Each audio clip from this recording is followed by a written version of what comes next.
Madam recent గా హైదరాబాద్ పరిసర ప్రాంతాల్లో ఒక గర్భిణీ స్త్రీని ప్రేమించి పెళ్లి చేసుకున్న యువకుడు చాలా దారుణంగా హత్య చేసి ముక్కలు ముక్కల కింద నరికి ఆ పార్ట్స్ అన్ని కూడా హైదరాబాద్ పరిసర ప్రాంతాల్లో డంపింగ్ యార్డ్స్ లో పడేయడం జరిగింది. దాని గురించి మీరేం చెప్తారండి ఇటువంటి ఘటనల గురించి? ఇది చాలా దారుణమైన ఘటన.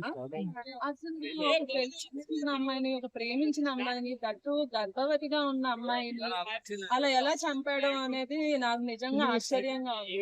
అసలు చంపడమే ఒక దారుణం అంటే దాన్ని మళ్ళీ పీసెస్ గా కట్ చేసి ఎక్కడ పడితే అక్కడ పడేసి, అంటే ఒక ఒక ఒక ప్రెగ్నెంట్ ఉమెన్ ఎన్నో ఆశలు పెట్టుకుని ఉంటుంది వాళ్ళ బేబీ మీద, భర్త మీద.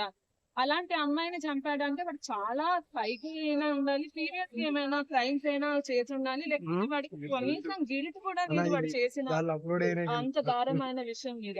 అంటే ఆ పార్ట్స్ ను కూడా కట్ చేసిన తర్వాత బ్యాగ్ లో వేసుకుని ఏదో ఆఫీస్ కి వెళ్తున్నట్టు లేదా ఏదో పని మీద సైలెంట్ గా తీసుకెళ్లి అలా పడేయడం అనేది ఎలా అనిపిస్తుంది? అంటే పక్కన ఉన్న చుట్టుపక్కల తెలియకుండా చేయడం అనేది. వాడు ఏంటంటే హీ థాట్ వాడు హైడ్ చేసుకోగలను, నాకు ఈ సొసైటీ నన్ను ఏమి పట్టించుకోదు అని అనుకున్నాడు. కానీ ఏంటి ఇంత చుట్టూ చాలా అప్డేట్ అవుతుంది మన ప్రపంచం, మన ఏరియా, మన చుట్టుపక్కల అందరూ అప్డేట్ అవుతుంది. ప్రతి ఒక్కడికి ఫోన్ ఉంది, ప్రతి చుట్టూ CCTVలు ఉన్నాయి. అసలు వాడు ఎలా అనుకున్నాడు ఏమో, హైడ్ చేసేస్తాను, నేను తప్పించుకోగలను అనే ఒక కాన్ఫిడెంట్ గా ఉండుంటాడు. బట్ ఏంటంటే సొసైటీ అనేది ప్రతి ఒక్కరిని గమనిస్తుంది. మన చుట్టుపక్కల ఎవరు ఏం చేస్తున్నారో అనేది పక్కా గమనించాలి. ఎందుకంటే మన చుట్టుపక్కల అలాంటి విషయం చేశాడంటే మనల్ని ఏం చేస్తాడో అనేది కూడా భయం ఉంటుంది చుట్టుపక్కల వాళ్ళు. అంటే ఇప్పుడు ఈ ఘటనలో ముఖ్యంగా అనుమానం అనేది ఎంతవరకు తీసుకొచ్చింది? ప్రేమించి పెళ్లి చేసుకున్న తర్వాత అనుమానం రావడం వల్ల ఇంత దారుణ హత్య జరిగిందని మీరేం చెప్తారు దానికి? అనుమానం ఓకే, అమ్మాయి మీద అనుమానం ఉండొచ్చు, అమ్మాయి తప్పు చేసి ఉండొచ్చు, కానీ అమ్మాయి చంపాల్సింది కాదు. అమ్మాయికి ఏదైనా చెప్పుండాల్సింది, లేకపోతే పోలీసులు చెప్పుండాల్సింది, వాళ్ళ పేరెంట్స్ చెప్పుండాల్సింది, ఇంకేదైనా చేసి ఉండొచ్చు. అనుమానం ఉంది, అమ్మాయి తప్పే చేసింది, దాన్ని చంపడానికి కాదు కదా. దాని వాడు ఎంతో దారుణంగా చంపాడు, అది చాలా తప్పు.